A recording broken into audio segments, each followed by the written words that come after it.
L'inspiration et la transpiration.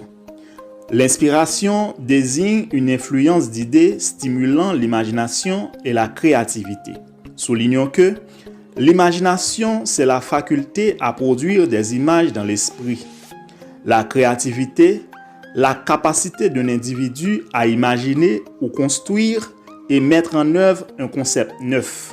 Alors que la transpiration est une évacuation de la sueur par des pores de la peau. Mais dans le domaine d'innovation, la transpiration implique la discipline, du travail acharné et de la détermination. Bonjour et bonsoir les amis. Bienvenue dans cette vidéo. J'espère que par la grâce de Dieu, vous allez super bien. Je vous rappelle que je suis Jean-Yones Cadet et je suis très ravi d'être avec vous pour continuer à vous partager les différentes connaissances du livre. N'abandonnez jamais vos rêves, dont le but est de vous instruire et de vous aider afin de pouvoir repenser vos décisions dans la vie. Bref, en passant, j'aurais bien aimé que vous n'oubliez pas de laisser un j'aime en dessous de la vidéo et aussi de partager ces différentes connaissances à d'autres. Maintenant, revenons à nos moutons. L'inspiration et la transpiration. Il faut savoir normalement que les rêves ne sont pas toujours définis et bien organisés dans le théâtre de l'esprit.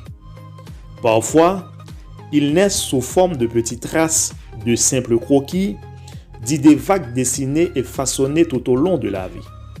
Tous les grands changements dans l'humanité, dans les domaines social, politique, émotionnel, scientifique, technologiques et spirituels sont survenus à cause des grands rêves.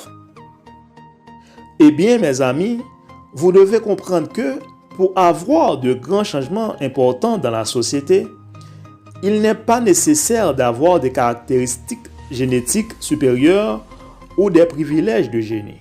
Selon Thomas Edison, il pensait que les réalisations humaines consistent en 1% d'inspiration et 99% de transpiration. L'inventeur de la lumière extérieure avait une lumière intérieure. Augusto Curie pense que son principe est bien fondé, mais il doit être corrigé. Augusto Curie, de son côté, croit que les réalisations dépendent de 50% de l'inspiration, de la créativité et des rêves, et 50% de la discipline, du travail acharné et de la détermination. Ce sont deux jambes qui doivent marcher ensemble. L'un dépend de l'autre, sinon nos projets deviennent des mirages, nos objectifs ne se réalisent pas. Donc, contrairement au principe de Thomas Edison, j'aurais aimé, mes amis, que vous fassiez un petit commentaire comment vous-même vous comprenez la correction d'Augusto Curie sur l'exposé de l'inspiration et la transpiration.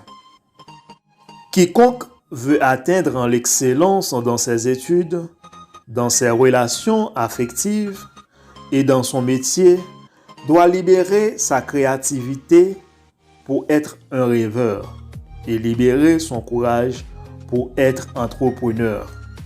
Ces deux piliers contribuent à former le caractère d'un leader. Enfin, je dis un grand merci à tous ceux qui ont pris le soin de regarder cette vidéo. Je suis très content d'avoir été avec vous. Restez avec la paix du Seigneur Jésus-Christ. Je vous retrouve encore très bientôt pour un autre numéro. Bye bye et à la prochaine.